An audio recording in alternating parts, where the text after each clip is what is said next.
My guest today is Eurydice. She is an anonymous Twitter poster and a writer on Substack. And today we discuss relationships, issues with relationships, how relationships clash with modernity, the problem of resentment in relationships, pronatalism and what could work, hypergamy. We talk about the inability to imagine the worlds that the other sex inhabits, paternalism for men and guiding them in life, or letting them have their laissez-faire world, the viability of being trad, all sorts of things that we riff on in the world of relationships.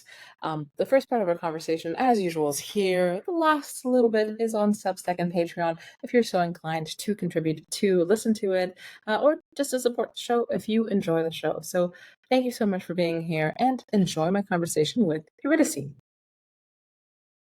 So I've been following your writing for probably at least a year or two now. Very just like deep insights about relationships, about just essentially kind of what it means to be human. I don't want to oversell it, but the thing that I always find on your page is just a little extra nuance to something that always happens to have been bothering me for the last few weeks or months before, and then I find kind of a little bit of the solution on your page. So Wow. the fact that you are so, I don't know, enlightening on all these issues makes me think that maybe you have a little bit of insight on the thing that is seemingly plaguing everyone nowadays. Why are relationships or marriage or, things that at least theoretically used to work, why aren't they clicking anymore? Or why is it harder to make them work? So I probably would have answered that question differently a few years ago and differently from both now and a few years ago before that. I won't pretend to think that my thoughts now are the most correct or even completionist. But I've been thinking a lot about how we've lost a lot of narratives that were functional, and we did get rid of them for good reasons. The opposite of Chesterton's fence also means something, right? That we don't dispense with long-standing narratives if they are working flawlessly. However, I think a lot of what we're seeing with respect to relationships and failures to get into marriages and failures to get into functional marriages is that there isn't as unified of a party line anymore.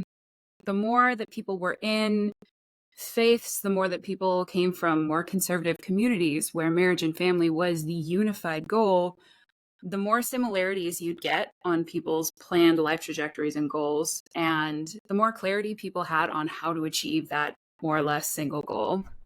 Now I feel like there's kind of a really saturated market on how to get into a relationship, what kind of relationship to get into, and what the point of that is.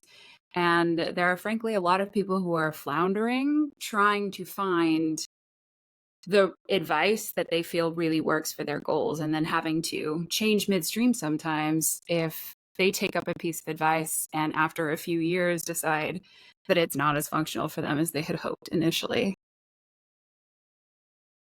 Yeah, I think it's very interesting to see kind of also who ends up in the market of dispensing dating advice, and who the target market is as well. Like, it's not the most functional people. Like, usually people who have like good dating lives, or people who haven't really struggled with dating, or it kind of comes a bit more naturally, or they have these skills inborn, or they've learned them somewhere. But yeah, just the people who populate the market are quirky, to say to say the least. Their example cannot be generalized as much as they would like you to think.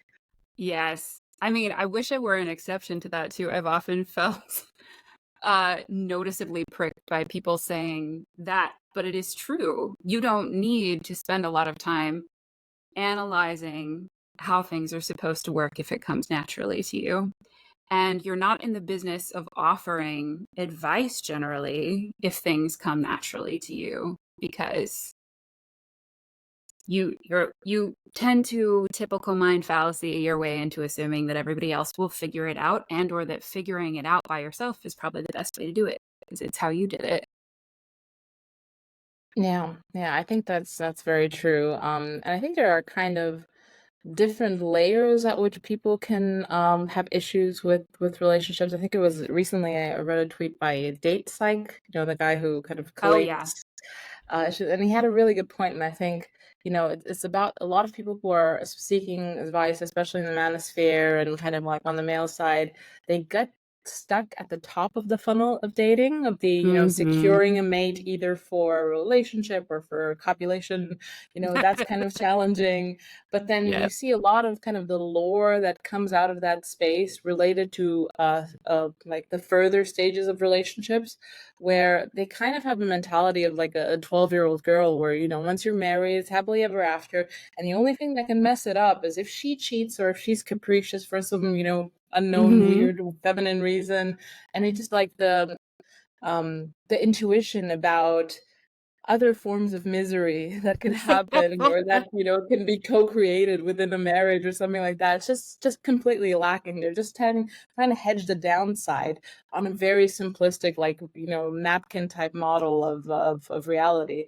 And yeah, I don't know, for me it's just like it just betrays the fact that, okay, it's pretty clear where you're getting stuck, guys. It's like and all sorts of, like, there was a tweet recently about killing cheaters and stuff like that. I don't know if it was a joke or not, but it's also kind of one of those things. It's really easy to like think about what you're gonna do with the people sinning against things that you don't necessarily have the opportunity to do yet. You're still kind of stuck at the beginning of the thing. You're trying to nail it down with a woman. And yeah, it's just, I don't know, it's interesting to think about it from that perspective, like, okay, what part of the funnel are these people stuck in?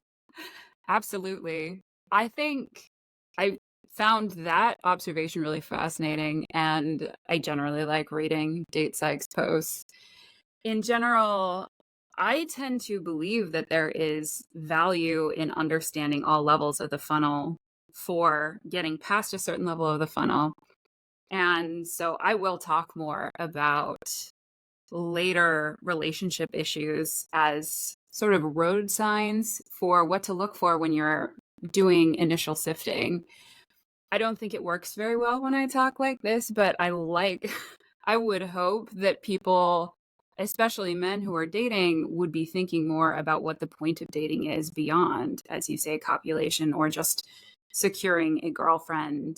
I think there's often a lack of clarity beyond just acquiring those two things. And obviously they come by that honestly. I don't know exactly how I think they should be getting, different models than just acquire a girlfriend or acquire someone to have sex with. But I think there's value in having longer term approaches than what we're often seeing in and on both ends. For women as well, I think understanding ways that, as you say, misery can be co created in a long term relationship is useful and also not really in the water the way it maybe should be.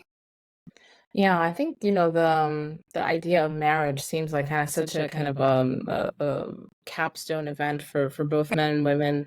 I think you made this observation as well, that it's kind of the start of the adventure for women, and kind of a moment of, where men can kind of relax into the relationship, and that creates a lot of tension because obviously these are two different ways of looking at this very important moment in life. And you also mentioned something at one point about resentment. I think it's such a kind of a slow burning issue that can really do you in with the best of intentions. If Yes. people are just a little bit decalibrated from each other in terms of conflict avoidance or being able to voice their needs or not being able to voice their needs just by a little bit, within 10, 15, 20 years, you can have like a huge chasm open up between two people and you don't even realize what's happening. Yes, absolutely. I think that's something that I particularly feel is lacking from the broader cultural discussion. The cultural discussion focuses so much on dating or even on long-term dating and so little on what it actually takes to make a marriage work. And to be clear, I borrow a lot of my ideas on that from uh she's actually LDS. I grew up a member of the LDS church. I borrow a lot of my thinking from an LDS sex and marriage therapist and coach. But I often get the sense that our narratives are not strong enough around how to build a good marriage. And resentment is one of the easiest pits to fall into.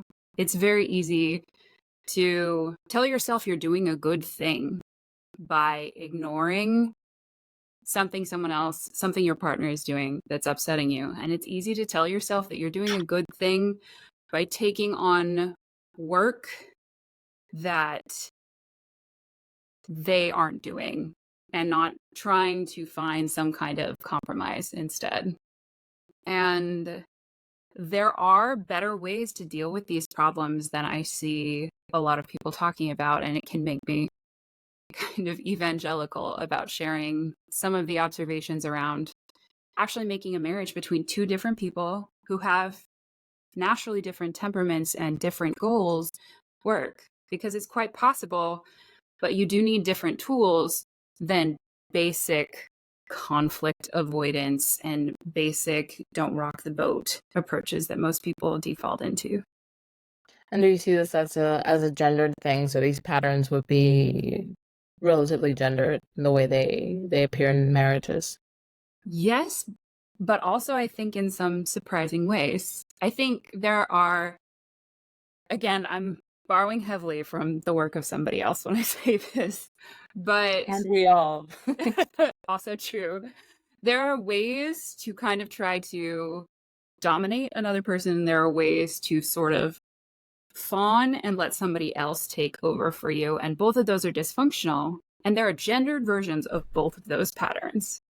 And they do look different. And they do require kind of different things to avoid depending on what your tendency is and what your gender is to some extent. Yeah, and I think a lot of people don't realize that there's actually quite a lot of power for the resentful person. Like it's something that serves the person as well, or at least the whole plot that's playing out in their mind serves a certain psychological purpose. Kind of the martyr role, doing work like I mentioned, work that's not actually required, or maybe not required, but it's not been formally assigned to this person, but they're taking it on, silently, and they're doing this and they're doing that. And there's also a lot of power in not voicing your needs, in the sense Yes. that, there's, you get to have this, like, okay, I am the sacrificial lamb for Yeah. my family.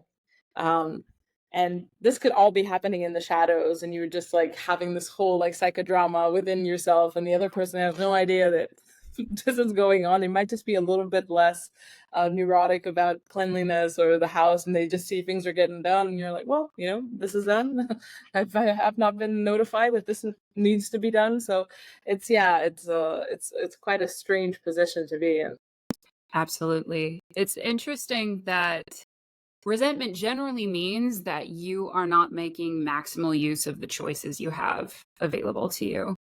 I don't know that that's always true, but I would say that's true a lot of the time. So there's resentment that comes from not sharing your position, but defaulting to making up for what somebody else either isn't doing or is doing inappropriately.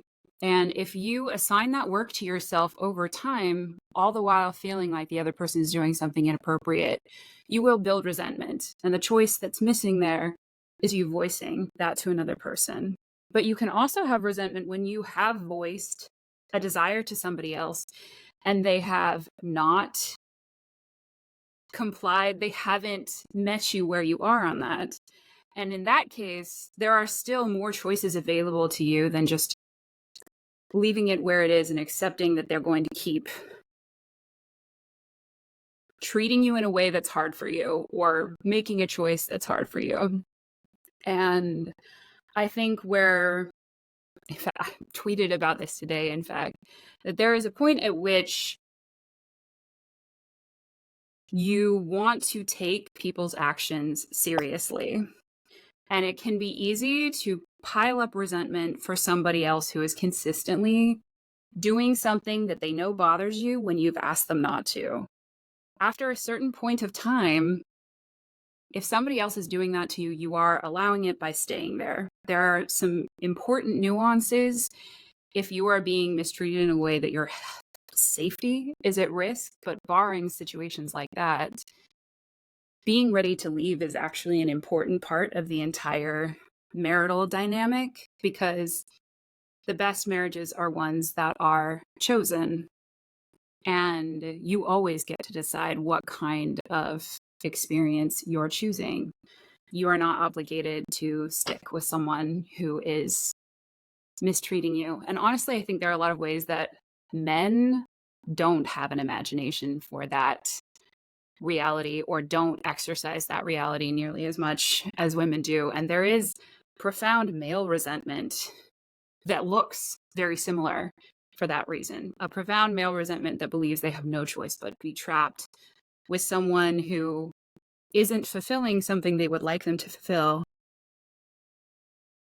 And they don't always exercise that lever of, is this worth it to me to leave this relationship and get it somewhere else? And is there a way that I can voice this to this person and take ownership of that desire instead of trying to sort of punish my partner into being someone different? It's a really interesting observation, yeah, because I see kind of the pattern and the way that I've encountered it and how I see it play out in people that I know is that kind of the male partner seems to be kind of trapped in this, okay, if it goes well, it's peaceful. It doesn't go well, it's peaceful. As long as the peace is kept, as long Yes. as there's always kind of the option of kind of stonewalling it, just ignoring, sidestepping the problem. Yes. While women tend to like to throw themselves into kind of the maelstrom and try to maybe effectively or not effectively kind of resolve the problems, go through them, talk about them, sometimes a little bit too much, but they are a bit more eager to confront the issues Yeah. up to a point, because I think a lot of the resentment also builds up because of this dynamic where you're like you bring something up to your partner and he reacts, maybe, or she, but in this case it's slightly more typical that he just says, okay, not now, this is not that important, can it wait, we'll talk about it tomorrow, and then never gets brought up back again. And then Yes. it happens one or two or three or four or five times, and then you're like, okay, my needs are either not important or it's just, yeah, and then that leads to the building of resentment. I think there are probably better ways to deal with this, but I think a lot of people kind of get stuck at that point where it's like, okay, you know, the resentment's building up, the lack of communication's also building up, what gives, where's the point of solution here? Yes. It's easy to lose track of what your choices are when you don't have access to a choice that you really want. You can start feeling trapped if you lose track of the reality that you have the option to leave. And if you're choosing to stay, there's probably a reason you're choosing to stay. And it's usually healthier for you and healthier for your relationship if you are choosing to stay, to have reasons you are choosing to stay, and to be treating that choice as if you intend to make it a palatable, functional, sustainable choice instead. And a lot of the time, we don't want to own our own choices in that way. And we want to say, it's unfair that I am in this position where my partner is not giving me an outcome that I want. And I want the right to change nothing and to have my partner change this behavior. And when that's Um, not available, we can let ourselves believe that we don't have any other choices, that there are no other levers available to us. And that's never technically true. Yeah. I mean, that kind of flows well into the whole discussion about, the ease of divorce, the idea that no-fault divorce has been kind of this corrosive thing that's happened in Western culture that, people just having too easy a time, dissolving marriages. I mean, what do you make of this? My number one complaint about those kinds of attitudes is that there isn't enough good there isn't enough good literature narrative about marriage to justify trying to keep people in marriages. Nobody has any idea what they're doing, so of course they're leaving marriages. Is kind of my perspective. Our cultural narratives on how to make a relationship work are sorely lacking. And to the extent that there are marriages that can be saved, which is definitely not all marriages that end in divorce, to the extent there are some that can be saved, I think a lot of the reason they're not working out is because people don't have the tools to make them work out. And basically, I think it's a cultural problem, but I think it's a cultural problem in a very different way than most people would say. People who talk about no fault divorce tend to be men, and they tend to know someone who is divorced and to fear it themselves. And I think if you are armed with the knowledge of how to make sure that your relationship is robust, and you are armed with the knowledge of how to select someone who can build a good relationship with you, the idea that someone could divorce you for no reason is not particularly relevant to you. In the same way that knowing that a tornado could destroy your house tomorrow won't feel relevant if you live in California. You've made the choices to avoid that risk if it matters to you.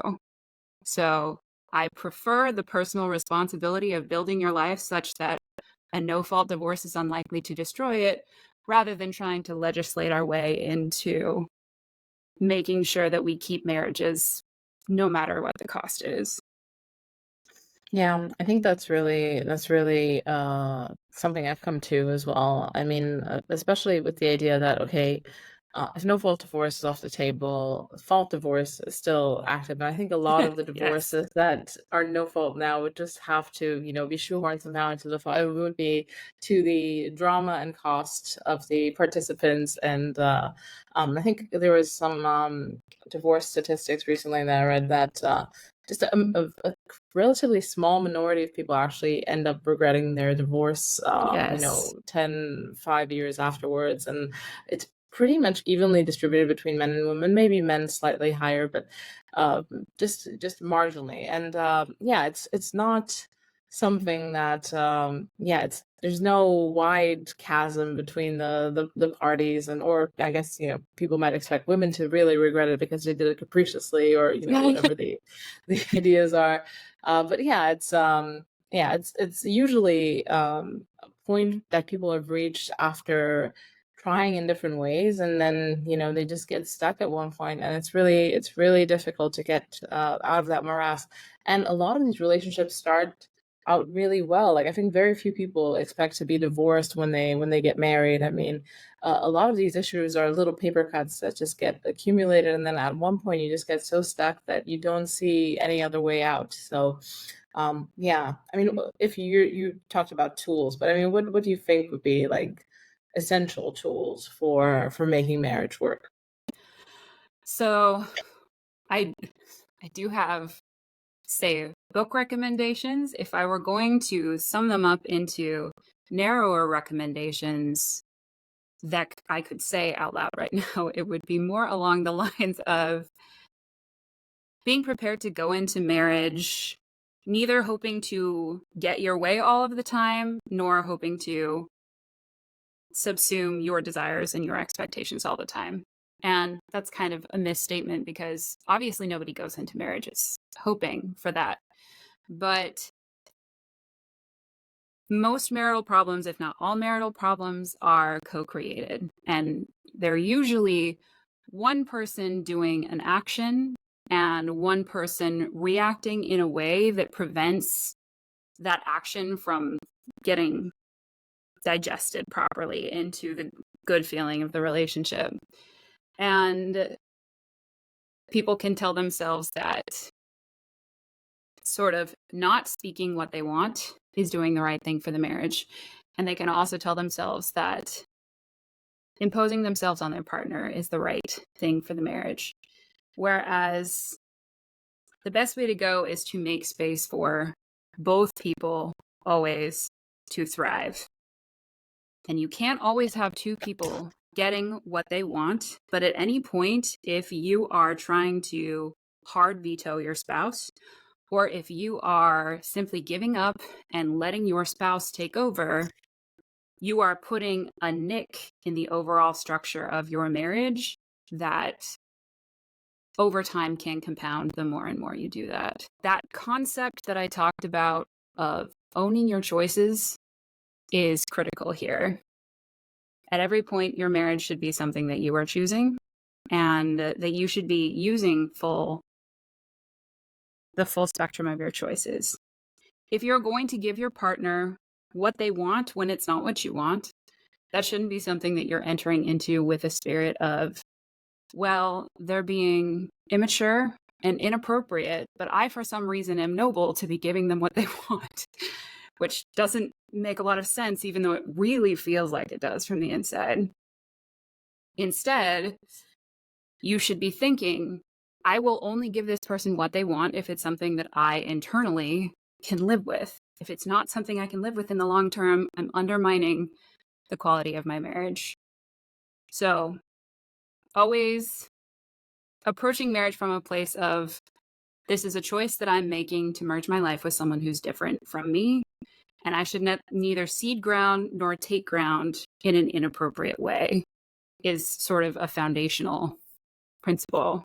I wish I were better at describing how that could look in every individual circumstance. I think a lot of circumstances come up that people aren't prepared for that makes these principles hard to live because they can't quite see how to apply them. But broadly, they are functional if you can figure out how to apply them.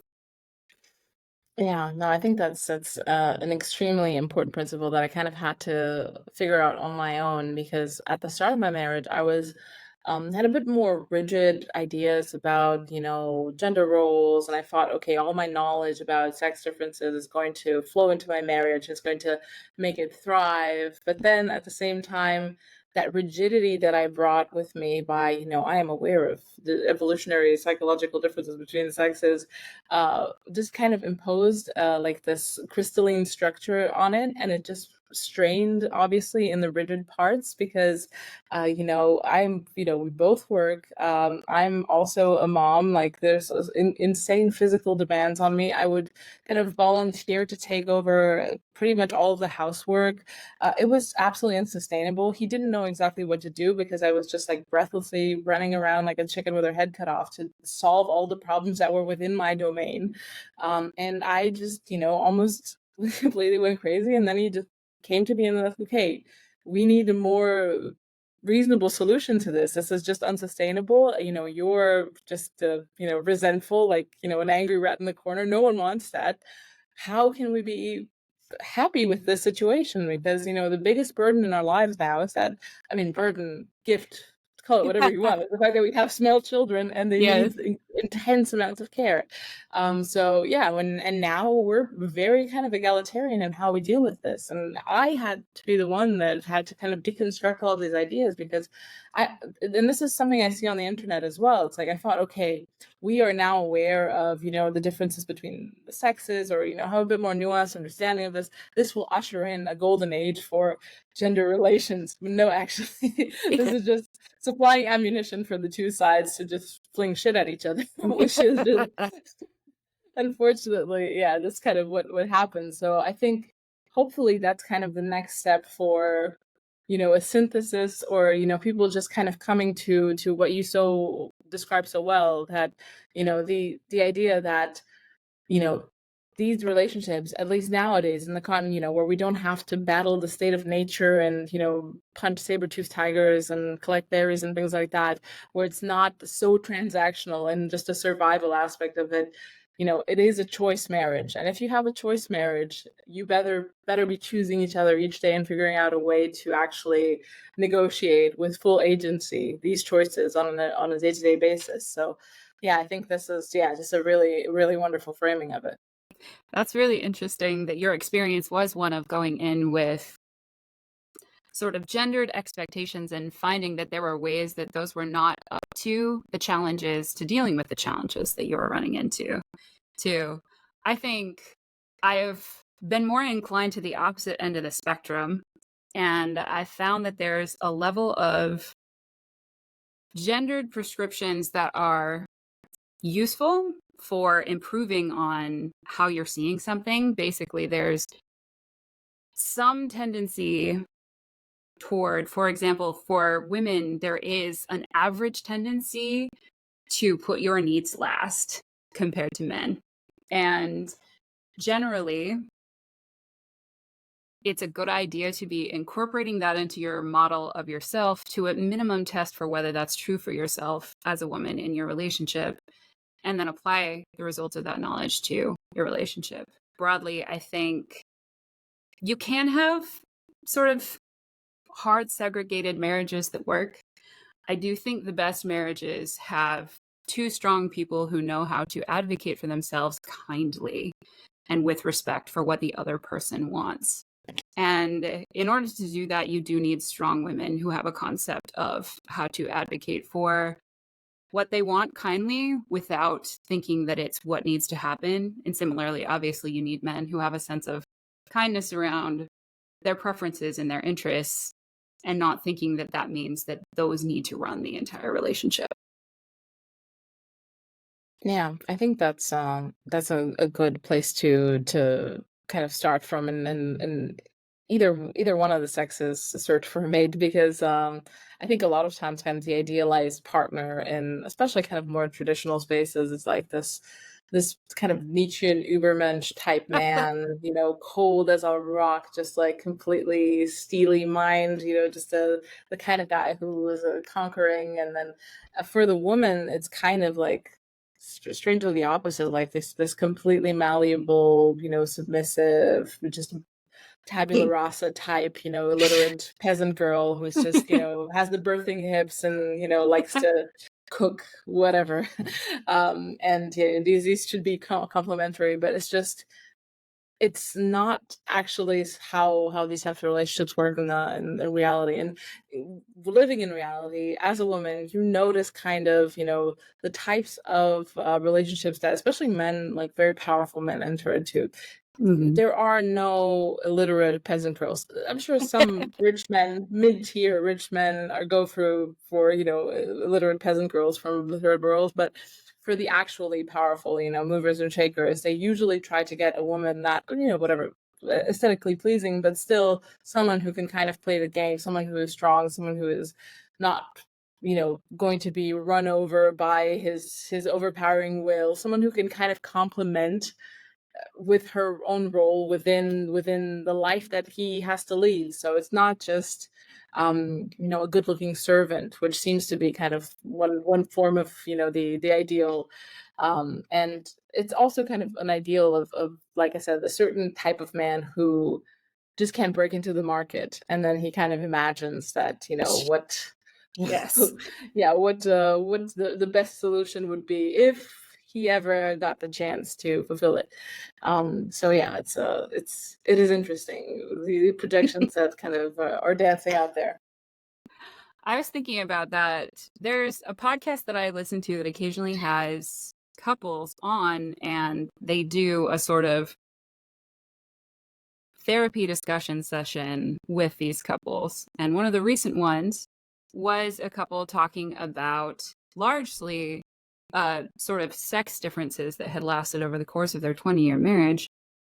And the wife on this podcast starts crying less than 5 minutes after the podcast starts, and she doesn't stop sort of crying until basically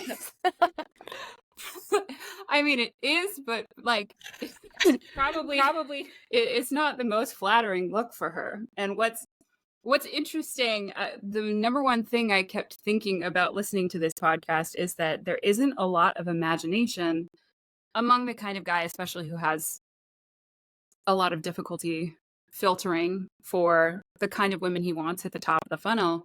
There isn't a lot of imagination for how difficult it could be to be with a woman who is extremely soft and extremely malleable, it does look like being bad at taking responsibility for yourself and diverting to emotionality as opposed to owning how you showed up in a marriage, how you made choices in a marriage that led to a breaking point. I think there are a lot of reasons why, in this example, a woman would have difficulty with her husband's sexual needs compared to, or sexual desires compared to her demands as a mother. I think there are ways to sort of come together as a couple and make decisions about how to manage those competing desires and responsibilities, essentially, in a way that works for both of you. In this case, they sort of fell into this unspoken detente where he didn't want to harm his very soft, malleable wife and didn't bring it up. And she, on some level, probably knew that he wanted more than he was getting and was benefiting from the fact that he wasn't bringing it up. And just knowingly took up space as getting her way and being grateful that he wasn't bothering her about it, which is in fact quite an indecent thing to do, which is probably partially why she was crying about it. But there's not a lot of imagination for the pitfalls of being with someone who doesn't voice their needs, who doesn't take responsibility for themselves, and who is generally not strong enough to stand up for what their desires are or to have an honest conversation about what their limits are. Yeah, I think the fantasy is that there are no desires, there are no limits. Always, which They're is never so brought up immature. because they don't exist, you know? She's just comfortable. She's low maintenance. So yeah, I mean, that's unfortunately, is this a couples therapy? I've seen this going around, or is this a different type of podcast? The podcast is called Room for Two, and it's paid, but there's occasionally unpaid excerpts that are posted, and this was an unpaid excerpt. Interesting. Yeah, I'll look it up. I've been listening to like some Esther Perel podcast. They also sometimes have these couples therapy sessions, and there's also this couples therapy thing that I keep seeing clips of, but I haven't actually investigated it yet. But this seems to be a hot topic, at least in terms of maybe it's just me, maybe it's just my algorithm, but it's popping up. I think it's legitimately something that people are bumping into quite a lot, especially because we're in the era of no fault everything, so people better be making these relationships work if they want to keep them. Yeah, it's a strange time to be in, but at the same time, it's also we kind of have to be grateful, especially I think on the female end, because there's quite a lot more forcefulness to the arrangements of yesteryear. So I mean, obviously I'm sure that having this continuously flickering light of there's the exit, you could always exit, also kind of contributes to how people think about their relationships. But I think as someone who is very dedicated to family, very much dedicated to my marriage, I'm not someone who I don't acknowledge the flickering light. I think it's good to have it in the back of your mind that if things turn abusive or completely dysfunctional, that there's always that possibility, and I'm grateful for it. But it's I don't necessarily think about the law when I'm living my day-to-day life. I've chosen to be in a marriage. I've chosen to have children with this particular man. Yes. We're bonded for life anyway, especially once you have children. Yes. So this is, there's a whole thing that is completely outside of the legal aspect of it. And I hope we never, ever have to tread those terrible waters, because they're terrible. So yeah, I think, I wonder, what do you think about this? The looming idea that, the legal system is so important in people's relationships. Do you think that changing legal systems will affect this in any way, or is it mostly cultural? Legal systems definitely have a strong impact on how people are going to approach their relationship. You're going to get natural outcomes if you change the laws. You're going to get more no-fault divorces, obviously, if you allow them. I think the culture is what makes people's maps of what a marriage should be, and is more to blame for people wanting no fault divorces, more to blame for the supply side, the demand side, whatever, than is the law itself.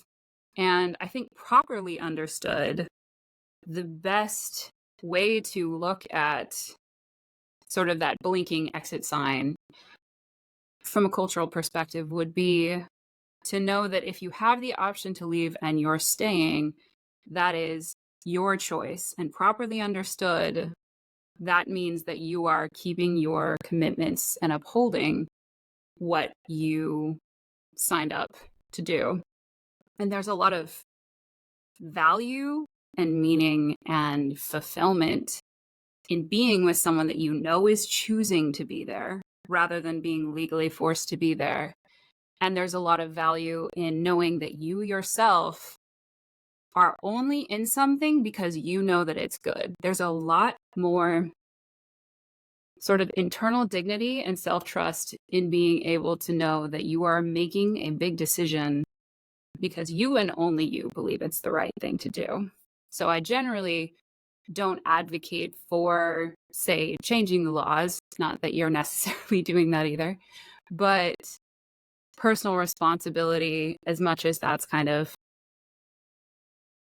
a dated or antiquated phrase at this point, personal responsibility is what makes for the best and the most fulfilling marriages. Yeah. I think there's maybe a case to be made for kind of not necessarily like the stick end of the law, but kind of the carrot end of the law, in the sense that there might be some sort of incentives that can be set to encourage people to I don't know, either form marriages, pay tax breaks, and never say no to tax Yes. break, or Yes. keep them. Absolutely.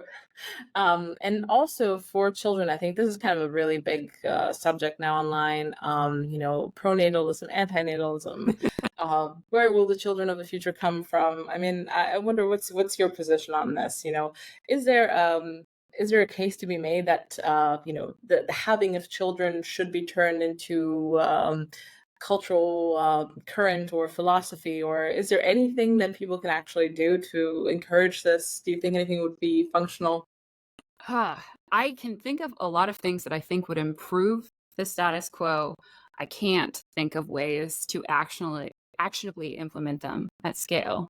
So, to speculate, I think pronatalism is sometimes underspecified as a concept because there are certainly groups of people who are reproducing just fine, which means pronatalism claims to be, or at least as a self-titled movement, claims to be about just more babies flatly. But if you spend any time talking to anyone who considers themselves a pronatalist, generally they don't mean any babies. They mean a I mean, our specific babies. subset of babies. Exactly. And I think pronatalism has a number of PR problems, but I think it does mistake the fact that for probably the class of women that the average pronatalist wants to have kids the most, it's much more of a marriage problem than it is anything else.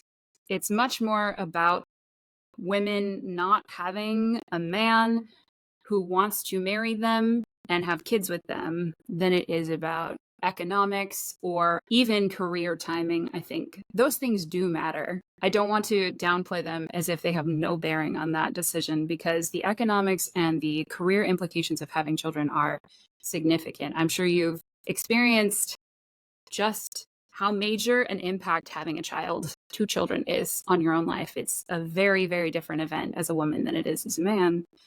But I think fundamentally we have an entire generation of men for whom marriage seems like a vague future thing that they might be interested in someday. And downstream of that is definitely a lot of people who are not getting married or having children. Yeah, I mean, I think the most common pushback from kind of the pronatal sphere, maybe not the pronatal, more the manosphere, is that these women have their standards are sky high. They will not settle for men that make less than them. It's extremely hard to be competitive in the marriage market as a man. Why even try all these types of things? I mean, what do you say to this? My impression is that that's much more about people who are having legitimate dating issues due to probably under socialization. In some cases, there are some economic factors that are making men less competitive in college, for example, and especially at the lower tiers of the socioeconomic spectrum, there are real economic factors affecting how much people are getting married. And that, to my mind, that is something that would be good to change it. But broadly, I think a lot of the average man who is frustrated with women has not had enough opportunities to practice getting to know women without angling for sex specifically. It frustrates me that I have come to some of these more conservative positions over the course of my life, but I think generally the dating market being one where men hope to get as much sex as possible and all other considerations are backgrounded means that you're getting pretty poor incentives in partner selection, and you're getting pretty poor incentives in learning how to optimize for anything other than sex.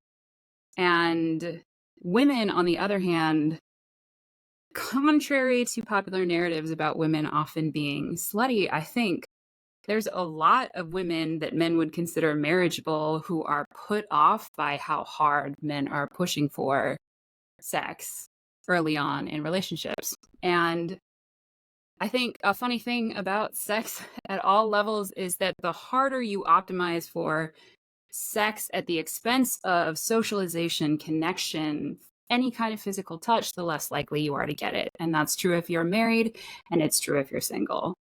And that's a hard pill, I think, for men to swallow. And it makes sense why their approach doesn't factor that in based on what they actively want. But I do think it's harming them in forming real connections and learning how to be appealing to the kind of women they would actually want to end up marrying. Yeah, I think this is also overcomplicated by kind of this specter of the man who has it easy. Like this seems to be kind Yes. of this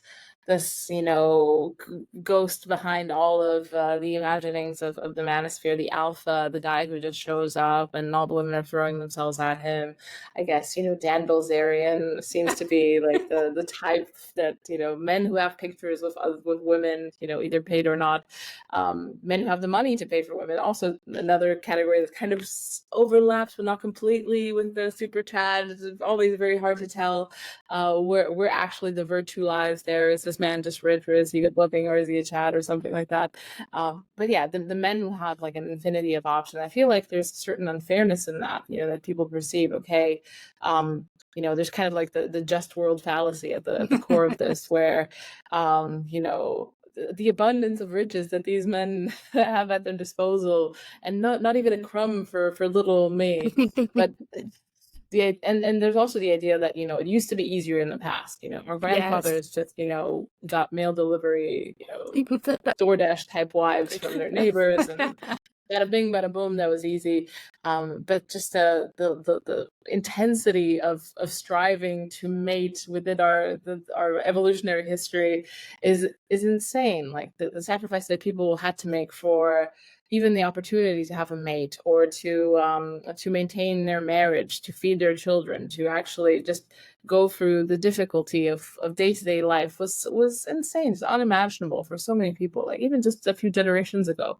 Yes. And to me, it seems like everything has gotten easy except for this one thing, which is just, it's still status dependent. People really just, status is the one thing that's just not, it's not fundamental, it's not egalitarian. And so you've had this kind of like almost, like the pussy communism ideal built within this, in traditional communities. Obviously, they have pussy communism. Everyone about a wife. That's how it worked. But yeah, so there's everything harkens back either to the past or to this, idealized version of the super unfair situation of the alpha Chad who just, gets distributed dividends for no reason. And yeah, I mean, the reality is that this has been hard. It's never not been hard. It might have been easy in some subtle ways. It might have been easier in the sense that if you really want someone who's your captive and she can't ever run away with a threat of, state violence or community violence, yes, I'm sure that that was easier. But maybe consider, is this exactly what you would want Yes. in your day-to-day reality? So yeah, it's I don't know. It's a strange mind world that people have built for themselves. It is really interesting. I think at a lot of levels, it intrigues me. For one thing, I think men don't have an imagination for marriage being the best, or long-term relationships broadly being the best way for them to get sex. I think men, all things being equal, would prefer to get to be Chad specifically. They would love to get to have sex with any hot woman that they could possibly want.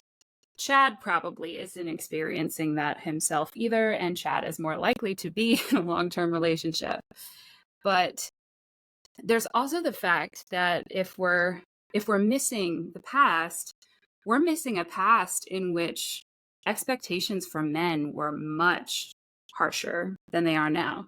And to some extent, I think young men actually do wish that they were held to those kinds of standards a bit more, but not always. I think young men don't always know that they are benefiting from a world that isn't pushing them nearly as hard as their grandfather's world was pushing him. And there's there are trade-offs for that. I think fewer men are marriageable because we don't have a world that demands marriageability of men. And that's partially because the carrot we used to use for marriageability of men was a wife, pussy communism. And in the absence of that, I wish I had great ideas on how to improve the partnering situation. However, it remains true that a man holding himself to the highest standards he possibly can is going to improve his odds to get the kind of woman he wants. And that is one of the things that is still true now, as it was in the past. Yeah, I think the equation is still the same, but the guarantee has been removed. Like I think the even a lot of people in the manosphere recognize that the bar is in hell. Like get a haircut, put on a shirt, take a shower. The Yes. things, basic things. You already kind of are jumping ahead of the pack in many ways. Yes. Get out of your house. I'm not saying that every woman that you're gonna chat up is going to be extremely open to your advances. That's a process that even your grandfather had to go through, in the or comparative difficulties with all sorts of things that where he had to prove his worth to the world and in difficult ways. So Yes.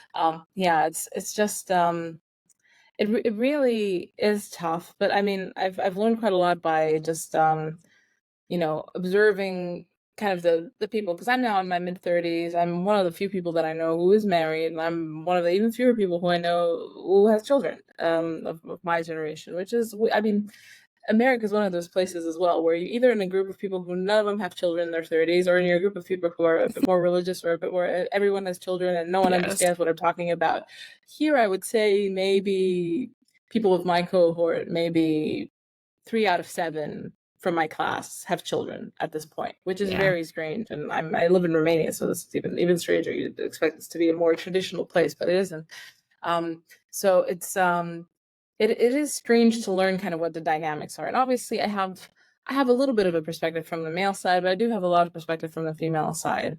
And it's just the typical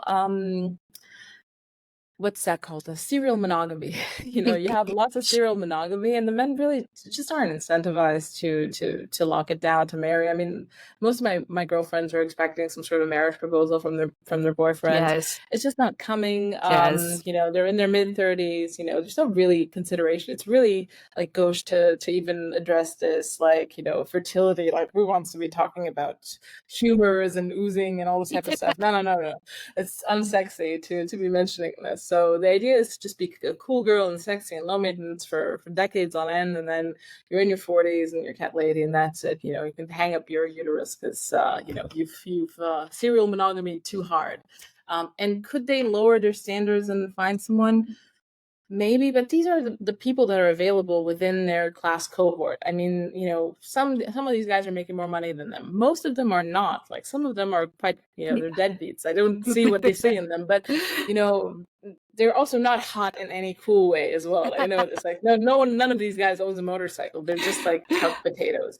So I just don't know, like, what exactly is this like slightly underpriced pool of extremely marriageable men that women are just not accessing because their standards are too high, or where should these girls be fishing? I mean, that's something that I think about when I talk about wanting a culture where men are thinking about marriage earlier, and recognizing that the culture that used to do that had a carrot that men don't see being available to them anymore.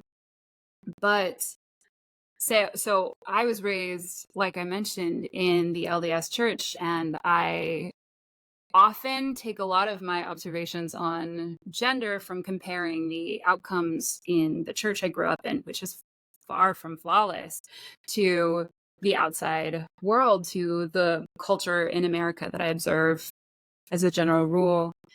And you do get very different outcomes when you are pushing men into marriage from a young age. And of course, in Mormonism, they practice abstinence before marriage to a greater degree than I am aware of most groups who even preach it doing. Like, if a Mormon says that they're abstinent until marriage, that does genuinely mean they're probably not even doing hand stuff before marriage. Like, they're serious about it as a culture. And that produces marriages that happen earlier, but it specifically produces way more men that you wouldn't be insane to marry when they were 23. And again, I don't have an actionable solution for this, and I recognize that that's a weakness in the overall structure. But making men think more clearly about marriage earlier would be a massive improvement for men themselves, and not just for women who are hoping to marry and have children eventually in their lives. You make more marriageable men if you are pointing men at marriage earlier and asking them to seriously think about what they want from their marriage, instead of treating marriage as a sort of vague, optional life course. It's not like I want to mandate it per se, but I think it's good for enough people that our cultural approach of maybe you'll get there if you feel like it isn't clear enough about its benefits. Yeah, I see the idea bandied around a lot that if women could unilaterally just stop having sex with men, then this kind of cultural issue would dissolve overnight, because the men obviously would have no other choice but to marry these women.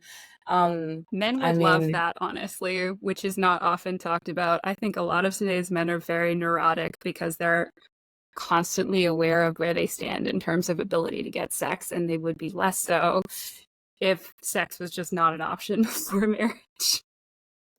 if you enjoyed this conversation up to this point, you will also enjoy the extended version of the conversation, which is over on Substack. That's at alexkashuta.com or on patreon.com/aksubversive. Patreon has just a podcast, and Substack has a community, the back catalog of all my writing, a lot more archival things, a few more exclusive episodes. So it's slightly more of an enhanced version of the show. I really appreciate any sort of contribution that listeners to make. I don't have ads. I mean, except for if you're watching this on YouTube, you probably saw a few YouTube ads. I'm trying to, monetize a little bit on YouTube, but in general, I don't have ads. If you want to listen to podcasts, there are no ads on it. So essentially, subscriptions is the only thing that works, and I really, really do appreciate if you can make a contribution. Thank you so much for listening, and I hope you enjoyed this episode.